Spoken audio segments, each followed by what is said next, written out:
কেন আমরা বিস্তারিত তথ্য সংগ্রহ করছি? আমি এর আগে ওই রাকিবুল শেখের কথা বলেছিলাম। এই কেসে অনেক বড় পর্দা ফাঁস হয়েছে। Baharampur PS case number 843/2026। এখানে এখনো পর্যন্ত 22টা ফলস অ্যাকাউন্ট পাওয়া গেছে, যেখান থেকে মহিলারা নয় পুরুষরা লক্ষ্মীর ভান্ডারের টাকা নিচ্ছে, এবং এটা অনেক বড় সংখ্যা হবে।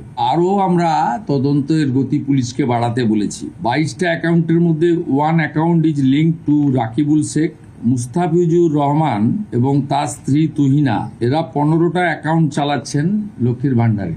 6টা অ্যাকাউন্ট পাওয়া গেছে তারিকুল রহমানের। যারা 12 পাতা, 16 পাতা, 18 পাতা করছেন, এই রিজেক্টেড, জনগণের দ্বারা রিজেক্টেড নেতা এবং তাদের দলের লোকেদের বলবো, অবৈধ অনুপ্রবেশকারীরা তো পাচ্ছেন, তার সাথে সাথে হাজার হাজার তৃণমূল কংগ্রেসের নেতা যারা মহিলা নন বা এই কর্মসূচির আওতায় আসেন না, তারা লক্ষ্মীর ভান্ডার লুট করছেন। আমরা কাউকে ছাড়বো না।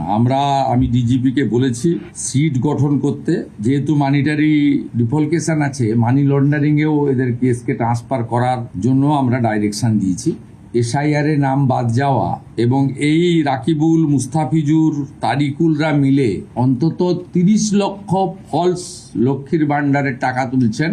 কত হাজার কোটি টাকা আপনাদের জনগণের টাকা কিভাবে এরা লুট করেছে, এই লুটেরাদের পার্টি, এটা তার প্রমাণ। আমরা এদেরকে একেবারে গ্রাসরুট থেকে ক্র্যাকডাউন করব আইনের মাধ্যমে।